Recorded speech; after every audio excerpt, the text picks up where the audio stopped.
Yes, okay, we are recording. As I go through these drawings, feel free to raise your hand, call out, ask me questions. Hey, if something isn't clear, I need to know.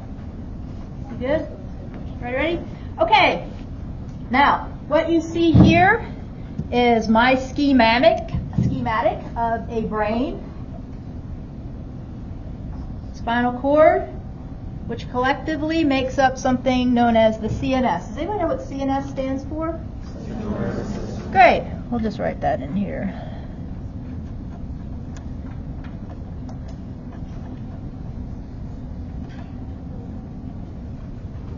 Perfect. That's clear? Yeah. Okay, you'll get used to my drawings. This is my standard drawing for the brain, and I like to think about it as like a boxing glove, right? So this is my hand, and this lobe down here is the thumb. So it's kind of like a boxing glove kind of view. If I had to give a general name for this part of the central nervous system, what would I call it? What part of the brain would I say that was? Brainstem. Brainstem's going to be down here. Good. Brainstem has 3 different parts. Can somebody tell me the lowermost part of the brainstem? See if I know what it's called. What's the name? It's called your medulla.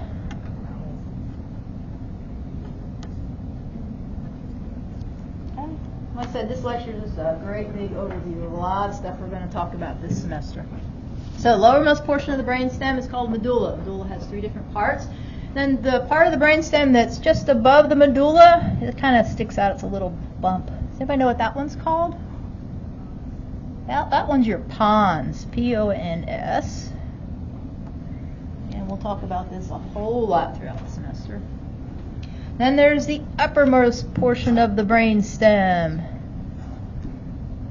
Anybody know what that is? That's your midbrain.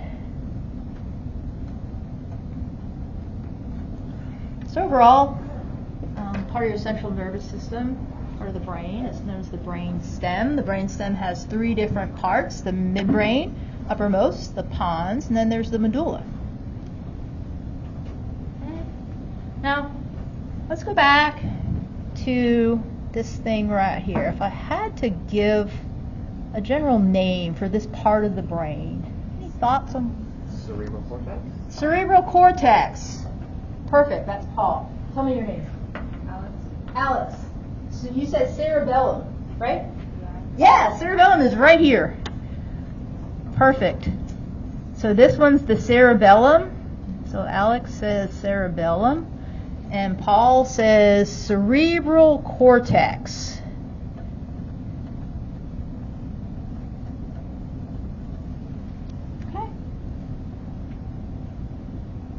So if I had to think about it, the brain proper has a number of different parts. First part, the uppermost part, is going to be your cerebral cortex.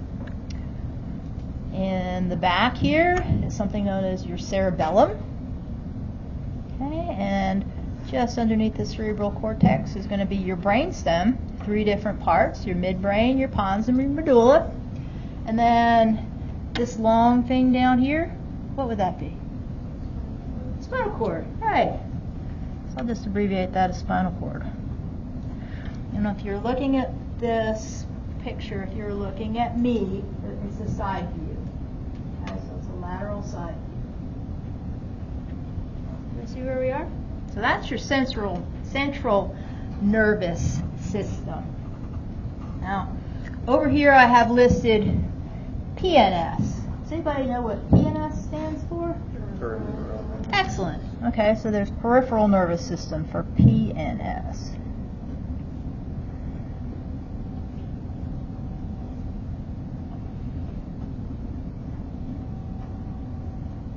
Okay, and there's a peripheral nervous system. Part of the peripheral nervous system is going to be sensory in nature.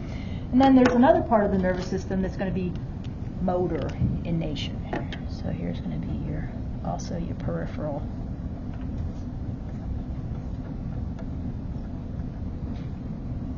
Okay, so CNS, central, PNS, peripheral nervous system. Okay. So your peripheral nervous system, let's think about the sensory portion. Okay? Somebody tell me a sense that you use to perceive your environment with. I have a lot. So eyesight, perfect. Okay, let's make that up here, and let's say that's vision. Okay, I had a lot of responses. That's good. Vision's one of them. Auditory, awesome. Hearing, great. Anybody else? Sorry? Sydney? Sorry? Olfactory? Olfactory, taste. Taste. Okay. We've got a lot of the what are called special senses up there right now. Oh, touch. Touch. Okay. Let's talk about touch real quick. So there's touch. Did you know that there are two kinds of touch as far as being a PT? Alex is shaking her head. Good. I'm not going to pick on you. That's fine.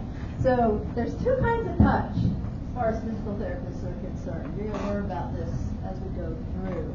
Did I know the two kinds of touch that we'd be concerned with? I'm not looking at you. Okay. Okay. Two kinds of touch that you need to know about. And I'm gonna group them differently. Okay? I'm gonna put down here, I'm gonna put crude touch.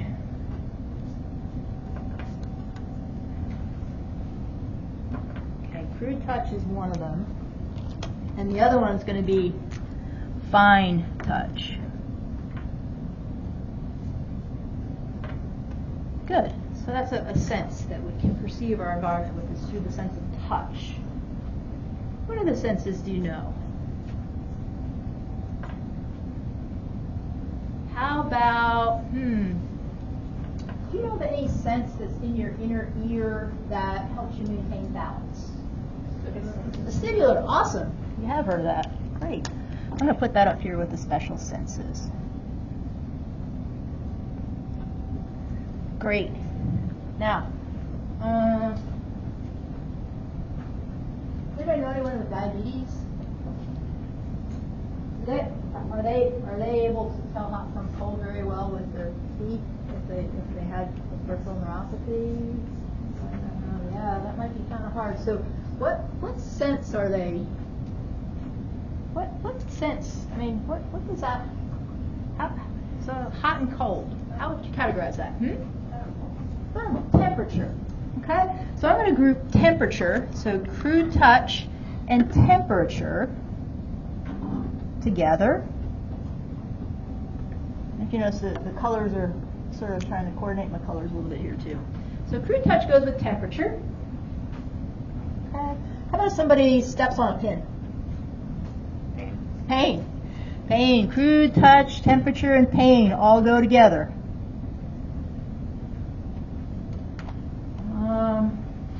Does anyone know what it's called if you can recognize the position of any joint without looking? All this is going to fall under somatosensory. Good. Okay, that's a broad category. That encompasses all of body sensation, somatosensation. Well, I'm thinking Spatial awareness. Spatial awareness is exactly correct. Spatial awareness has a special way to say it. Proprioception. Good. Proprioception. Spatial awareness or proprioception. And I say that because this kind of somatosensation, as Paul said, is conscious.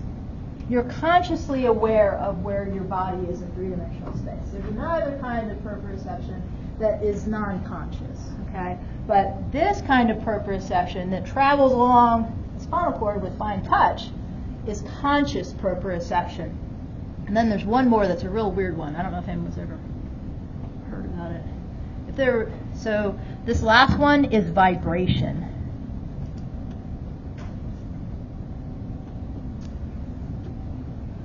Okay, vibration. vibration. And I've grouped them all together, and it turns out that these I'm going to call special senses.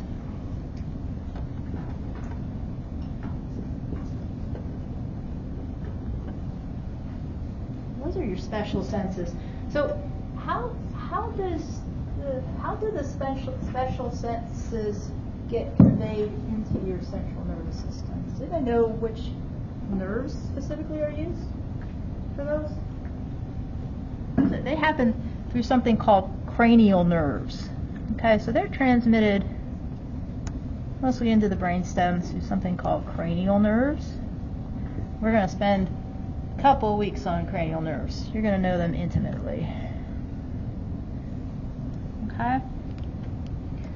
Now, like I said, I grouped crude touch, temperature, and pain together specifically because these are received by your peripheral nervous system, and they travel to the central nervous system and then travel up the spinal cord by a very specific tract. Okay? The name of the tract is the spino, S-P-I-N-O, thalamic, T-H-A-L-A-M-I-C tract.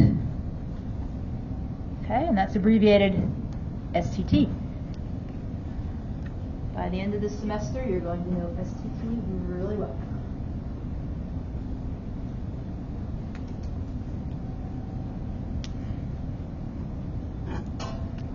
Okay, so special senses are received and brought to the CNS via the cranial nerves, and pain, temperature, and crude touch are brought in through the peripheral nervous system and then travel up through the central nervous system in something called the spinothalamic tract. And then there's one more tract that we're going to be talking about a whole bunch. And this tract carries fine touch, proprioception, and vibration. So nerves in the peripheral nervous system carry this information into the spinal cord, and this information travels up the spinal cord. Are you ready? This is a big one. Something called the dorsal, D-O-R-S-A-L, column, C-O-L-U-M-N, medial, M-E-D-I-A-L, lemniscus, L-E-M-N-I-S-C-U-S. Okay, dorsal column, medial lemniscus, and we abbreviate that DCML.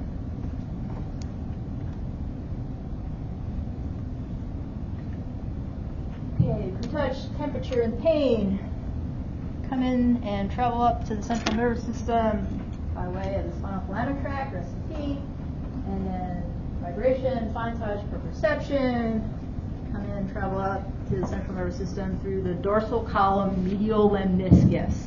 And again, this is a broad overview. We're going to be talking about these a whole bunch. I think I got caught here.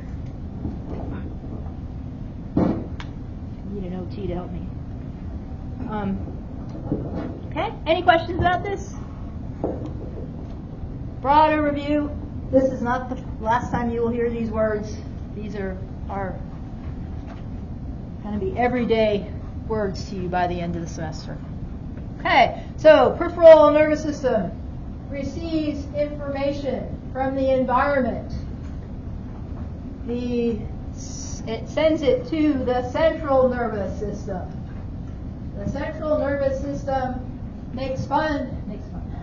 interprets the input from the peripheral sensory part of the peripheral nervous system and puts out motor output through the motor portion of the peripheral nervous system. Now, the best way that I can describe this to you is you have a roommate and you're in your bedroom and you're studying. Okay? Your roommate, you perceive, is making chocolate chip cookies in the kitchen.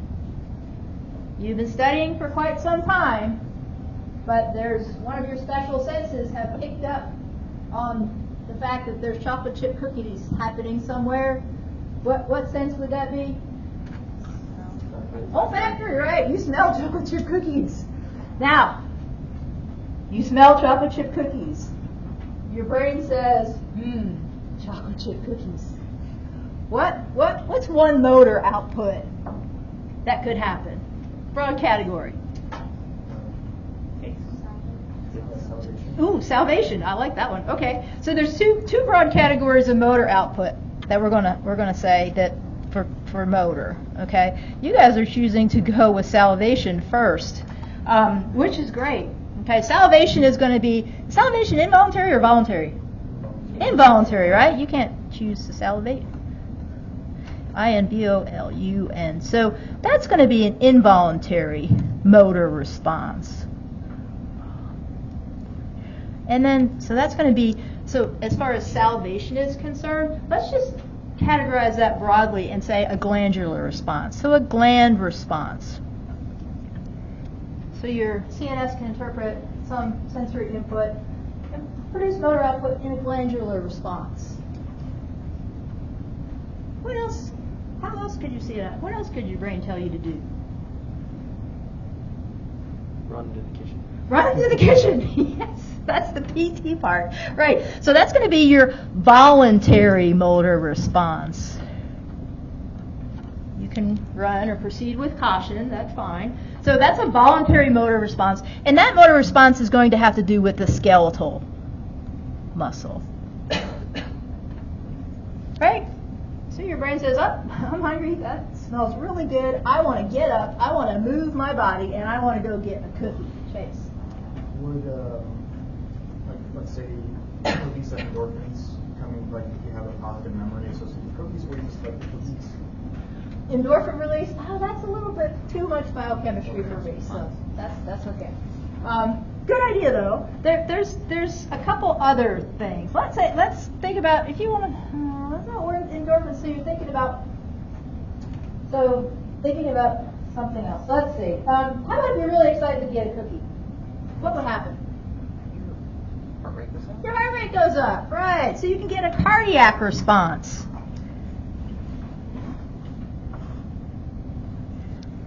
So an involuntary motor activity that could be the result of your CNS processing the sensory input, increased heart rate, or decrease, depending. And then there's one more that has to kind of do with digestion. Sometimes people get stomach growling is sort of so that motion, so activation of smooth muscle. Okay, so smooth muscle activity. Good, you guys did well. You could have an involuntary smooth muscle response. Okay.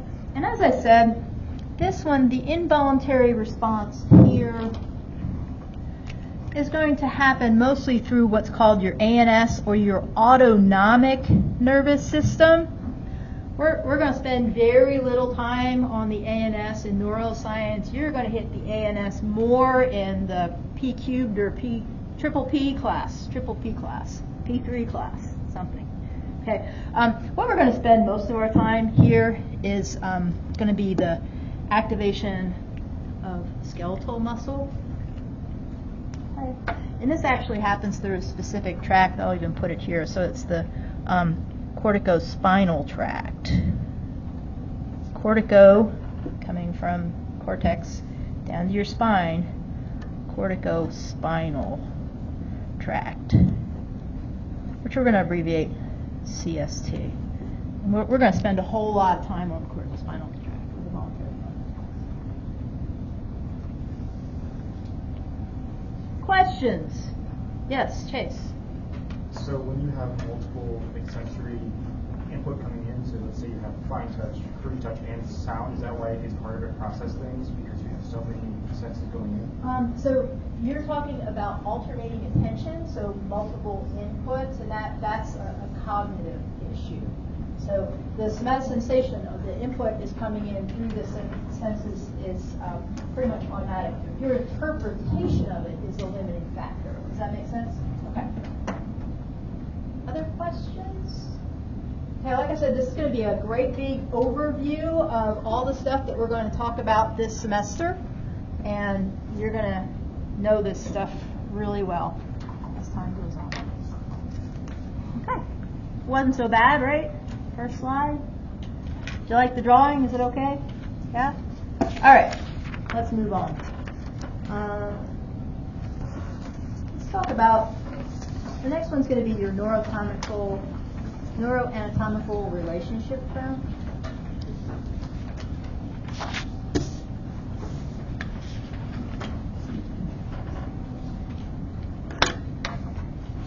Okay. Let's go ahead and label this.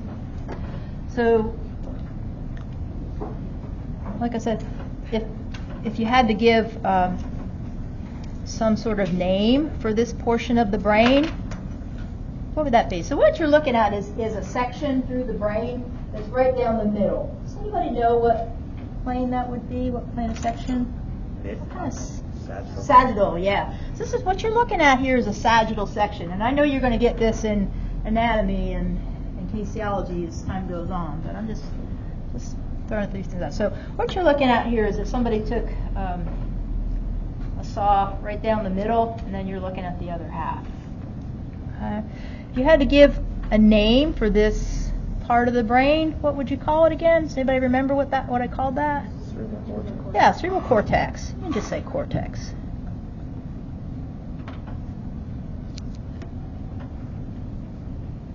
Okay. And what part of the brain was this? There are three different parts that I talked about. It's the brainstem.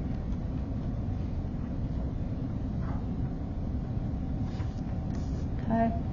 Brainstem had this uppermost portion. Does anybody remember the uppermost portion, what that was called? Midbrain. Yeah, awesome.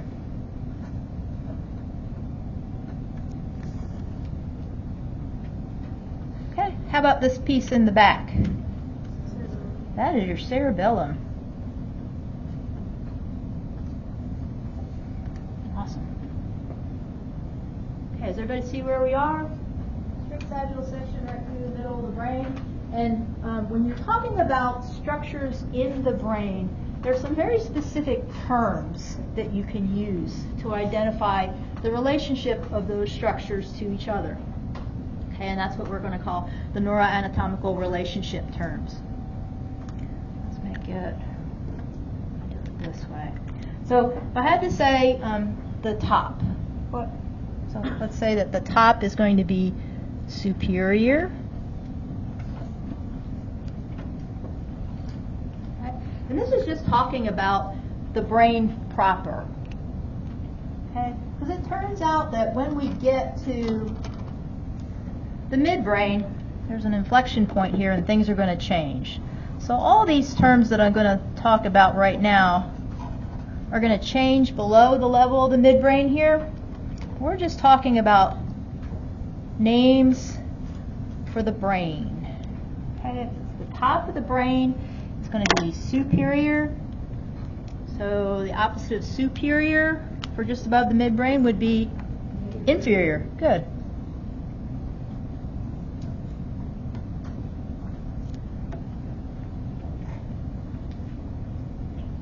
Okay. In the very front, anterior. And anterior is in the front, then that means that posterior is in the back.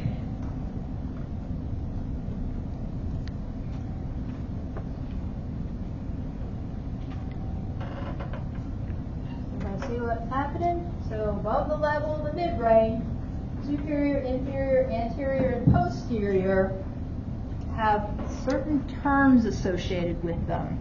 As far as superior, the way that I like to remember this is if this were an animal and this were its head and this were its tail and this were its back, okay, it's walking along this way. So superior then is going to be dorsal.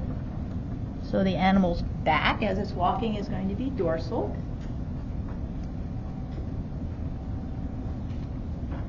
Okay, if that's a walking animal and the superior portion is dorsal, what would the inferior called? Ventral. Ventral. Good. So you've got inferior, dorsal, ventral.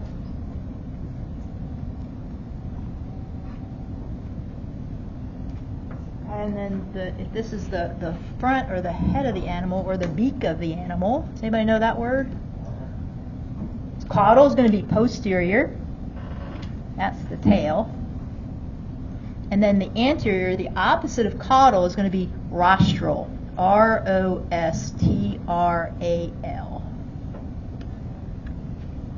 Okay, so when it comes to the brain proper, superior is going to be dorsal, inferior is ventral, anterior is rostral, posterior is caudal. We got that? All right, now, below the level of the midbrain, things change. So essentially, what's going to happen is the superior is still superior, inferior is still inferior, okay? Anterior is going to be here, and then posterior is going to be here. So those words stay the same.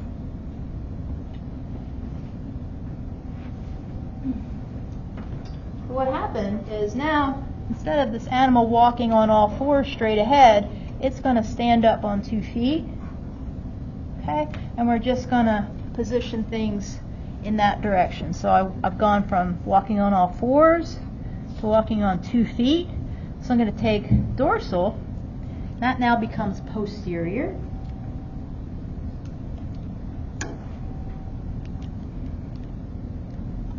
Right? And that makes sense because posterior is what we think of as the back of the animal, which makes the anterior portion. What would be the anterior portion? Ventral. Right. And as I take that up, superior then becomes which word would fit best there for superior? Anybody see what I'm saying? So if I take this and I rotate it that way, rostral. Awesome. Does everybody see that? So superior then becomes rostral, and then inferior becomes caudal.